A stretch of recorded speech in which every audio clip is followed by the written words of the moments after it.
Why some countries have more than one capital? Part 2. As of now, there are 14 countries around the world that have more than one capital. In Part 1, we look at the list of countries that have multiple capital because of overcrowding and historic reasons. In this video, we are looking at the 6 countries that have multiple capital because of political reasons. If you haven't seen the part 1, you can watch it after this video. I will put the link in the description. Okay? Bolivia's 2 capitals are La Paz and Sucre. In 1899, Bolivia's Liberal Party and Conservative Party clashed. Sucre's silver mine owners and large landowners supported conservatives, while tin mine owners from La Paz threw their support behind the Liberal Party. Liberal Party overthrew conservatives and immediately planned to move the seat of government to La Paz. But at the end, both parties agreed to move seat of executive government and legislative branch of the government to La Paz and left judicial branch of the government, the Supreme Court, in Sucre.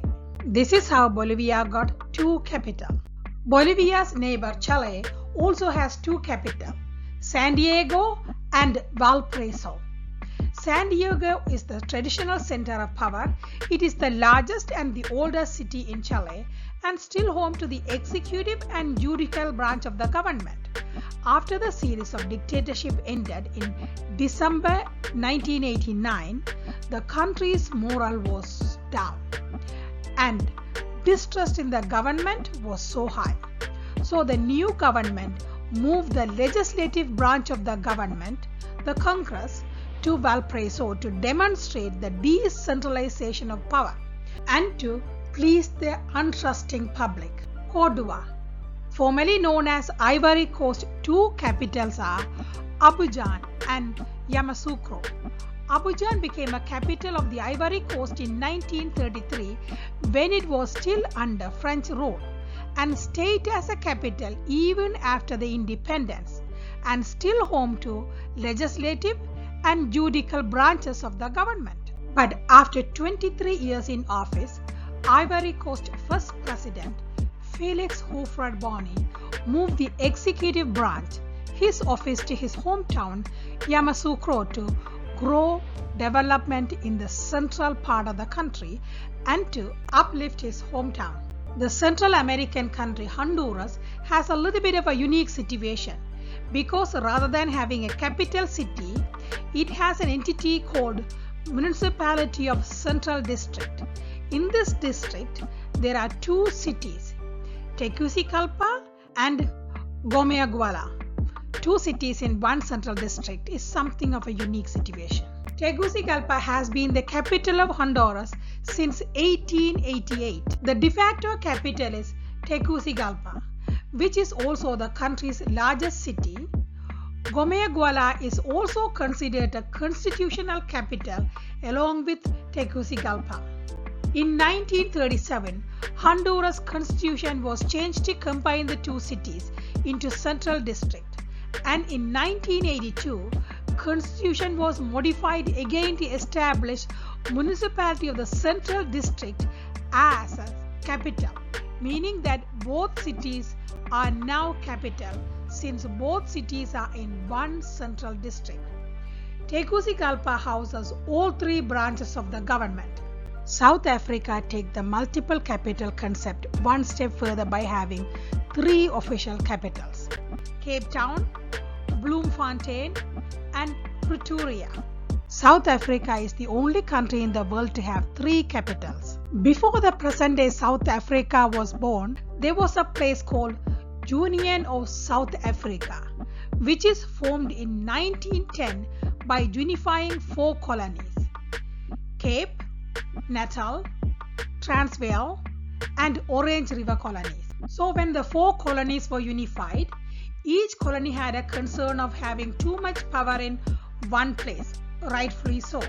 So they established executive branch in Pretoria, judicial branch in Bloemfontein, and the legislative branch in Cape Town to accommodate the various ethnic groups and distribute power along the 3 cities. The East African country, Tanzania, is the most recent country to functionally adapt two capitals, Dar es Salaam and Dodoma. Dar es Salaam became an official capital in 1967 when Tanzania gained independence and housed all three branches of government in the city.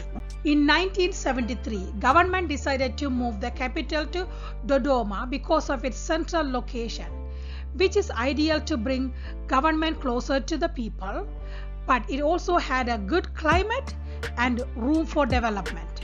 Dodoma became an official capital of Tanzania in 1996.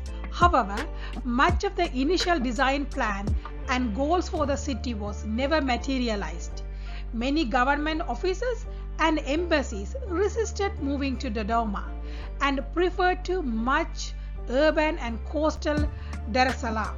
So, Dodoma remained a capital only on paper until 2017, when executive branch of the government, including the president, vice president, and some of the ministries, legislative branches of the government, and parliament moved in 2019.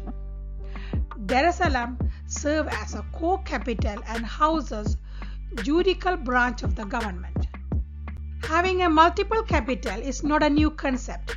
There are many countries in the past had more than one capital for various reasons, and now they changed to one single capital. For an example, Afghanistan had Kabul as a summer capital and Peshawar as a winter capital between 1776 and 1823 until Peshawar was captured by the Sikh Empire. India also had summer and winter capital under British control from 1858 to 1947. Same goes for Philippines. It also had a summer and winter capital in the mid-20th century. Baguio is still known as the summer capital, unofficially of course. Malawi also had two capitals between 1974 and 1994. Lilongwe is the administrative and judicial capital, while Zamba was the legislative capital. Laos had two capitals between 1974 and 1975, just 1 year. Vientiane was the administrative capital and Luang Prabang was the royal capital. Italy also had multiple capitals during the onset of World War II between 1943 and 1994. Brindisi, Salerno, Solo, and Rome. Did you know France also had dual capital between 1940 and 44? Vichy was the de facto administrative capital and Paris was the constitutional capital. Libya had dual capital between 1951 and 69, Tripoli and Benghazi. Did you know Norway had two capitals for just 1 day? In 1940, Oslo was the official capital, but Hamar seated the parliament for just 1 day. Even then, if it's 1 day, it had dual capital. There are many countries in the past has multiple capital and now they shrink it to one for so many reasons. One of them is high cost. When you have multiple capital, the cost of running everything is too high. But it also has some benefit that you balance the power between the two areas. So what is the next country which would have dual capital? I am sure there are many countries thinking, maybe not many, few countries thinking about moving their capital. Let's see who is going to be the next one. Thank you for watching. If you haven't subscribed already, what are you waiting for? Just click subscribe and you will get the notification every time I load the video, right? And I'm sure you will learn something new in every single of my video. Thank you for watching. See you next time.